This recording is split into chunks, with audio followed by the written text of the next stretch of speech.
Olá pessoal que nos acompanha no Ciência Informa. Hoje eu vou conversar com o Gui, dando seguimento ao último vídeo no qual ele conversou com a Desiree sobre a prática baseada em evidências, porque o que mais acontece, e a gente percebe muito isso no Instagram do Gui, e também do blog, muitas vezes do Ciência Informa, é que a gente coloca alguma informação lá, olha, isso aqui não tem evidência para isso não funciona para determinado fim, e aí começa a chover comentário embaixo, mas para mim funcionou, mas para minha tia funcionou, para minha avó funcionou e assim por diante.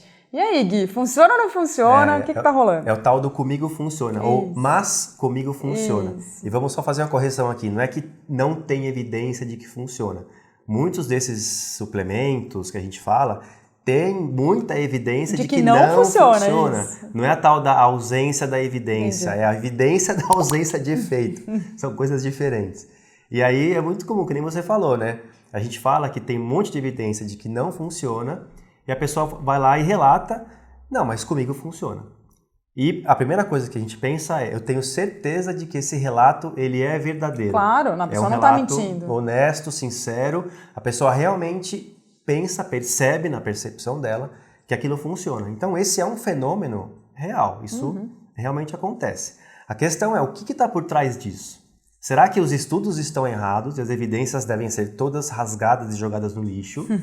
Ou será que tem alguma coisa errada com a percepção das pessoas do que funciona e do que não funciona? Não sei se tem alguma coisa errada com a percepção das pessoas, mas o problema da percepção é que ela é única. Você não tem como comparar isso a uma percepção na ausência daquele componente, daquela substância. Então, eu acho que talvez a principal explicação para boa parte desse comigo funciona é o famoso efeito placebo. A nossa percepção está muito sujeita a uma série de vieses que a gente não controla. E é para isso que é importante a gente usar o método científico. O método científico está aí criado há pelo menos 200 anos para ajudar a gente a controlar essas coisas que a nossa percepção não consegue controlar. Eu gosto de dar um exemplo, Então, eu no laboratório por muito tempo fui a randomizadora, dos estudos, e teve um estudo em particular onde os próprios componentes do laboratório consumiam ou a betalanina ou o placebo, E a betalanina, como vocês já devem ter visto aí em posts anteriores, ela muitas vezes pode levar àquele efeito de parestesia, ou aquele formigamento. E eu cansei de ouvir, eu tenho certeza que eu tô tomando betalanina porque eu tô sentindo formigamento. E aí como eu não participava do estudo, eu ia lá, olhava e, adivinha, o sujeito estava no placebo. O que mostra bem claramente como o sentido das pessoas é sugestionável, como as pessoas se autossugestionam a sentir um certo efeito. Que elas esperam sentir. Por conta da expectativa, elas já têm aquela expectativa, mesmo que não exista nenhuma razão física possível para que aquele efeito aconteça. E é mais interessante que isso aconteceu dentro do laboratório que pesquisava isso com pessoas da academia, preocupadas em controle científico, etc. Então ninguém está completamente imune à autossugestão. Então, exatamente. Só para reforçar, são relatos 100%, eu tenho certeza que são verdadeiros, honestos e sinceros. A questão é a gente entender o que pode estar por trás disso. Isso. O efeito placebo é um deles. Sim. A pessoa tomou uma substância realmente acreditando que aquilo ia fazer um efeito e ela sentiu aquele efeito. Sentiu de verdade. E ela vai lá e fala, não, comigo funcionou. Isso é muito comum, Acho que o Bruno já tem alguns posts sobre isso, Onde isso é muito comum com antidepressivos, isso é muito comum principalmente com medicamentos para dor, Onde a pessoa, relata a diminuição de dor e ela estava no placebo. E no caso da nutrição esportiva, suplementos que aumentam o desempenho, a gente sabe a importância da motivação para o desempenho, de você estar se sentindo bem antes de desempenhar, de treinar. São coisas que também afetam claramente não só o seu rendimento durante o treino, mas como que você se sente depois do treino, sentir mais dor ou menos dor depois do treino, estar mais disposto para treinar na outra sessão. Exatamente. Então, quando você equaliza a carga de treino, o volume de treino, você não percebe esses efeitos, Porque provavelmente, se talvez seja, não sei se já entra na segunda explicação, ou ainda dentro do efeito placebo, o que pode acontecer também é a pessoa mudar alguma coisa além daquilo que ela está consumindo que levou àquele efeito tão esperado. Exatamente. Aí entra numa segunda categoria, uma segunda possível explicação, que é a falta de controle de outros efeitos fatores aos quais... Confusão exatamente, fatores de confusão. Efeitos aos quais aquela pessoa está sujeito que podem interferir no que quer que seja que ela está avaliando. Então, por exemplo, é muito comum. A pessoa vai começar a treinar, ela começa a tomar suplemento.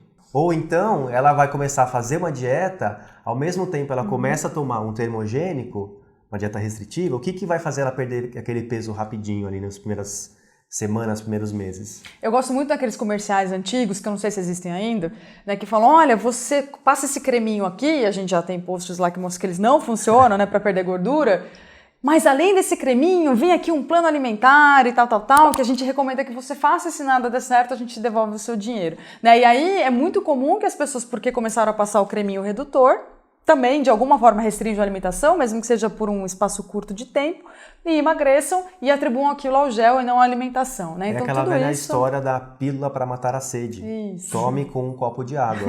E aquela pílula faz você não sentir mais sede. sede. É um milagre. Exatamente. Então, uma última explicação aqui, uma última possibilidade que a gente conseguiu pensar. Em caso, por exemplo, de a pessoa que está com alguma doença, que às vezes ela é autorresolvível, uma doença que pelo seu curso natural ela se resolveria sozinha. Virose, gripe, enfim. A pessoa vai lá, toma qualquer coisa que seja, vitamina C lá, uma quantidade cavalar de vitamina C, dali a 3 dias ela está melhor, ela fala, olha como a vitamina C me ajudou, mas se ela não tivesse tomado... Também resolveria. Provavelmente ela se resolveria Tem uma igual. história muito boa, né, no mundo da imunologia, que eu ouvi, na verdade, de um imunologista, que ele conta que quando as pessoas tinham o que eles chamavam de ínguas, né, então que era o inchaço lá dos linfonodos, que normalmente acontece de forma a resolver algum parasita, né, algum patógeno que está ali, de resolver alguma doença, elas pegavam uma pá, se eu não me engano, e batiam 7 vezes por 7 dias, e se você fizesse isso por 7 dias, aquilo ia embora. Bom, e aí muitos anos depois, isso é muito antigo, foi saber que a doença se resolve normalmente no período médio de 7 dias. Então não era a pá lá que estava batendo, mas a doença se resolvendo. E o mesmo vale, né? Mas olha que engraçado, hoje em dia pra gente, soa ridículo a gente acreditar que bater a pá por 7 dias funciona. Naquela época não era assim. Exatamente, porque você tinha evidência de que funcionava. E hoje em dia, para muitos de nós, não é ridículo pensar que você tomar lá aquela dose cavalar vai te... Que não vai ter efeito, as pessoas realmente acreditam que vai. Exatamente. Então, uma acho questão que, de perspectiva. Exatamente.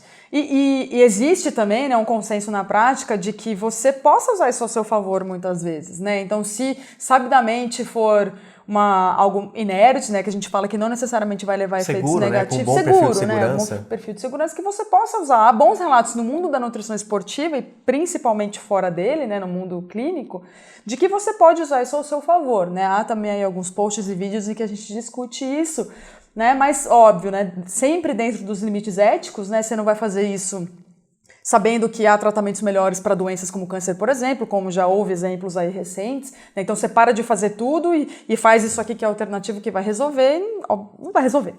Né? Então, acho que dentro de um perfil ético, né? Dentro desse perfil de segurança... Para dar um exemplo bom disso, então, por exemplo, quando eu falo que BCA não funciona. Então você é contra prescrever BCA?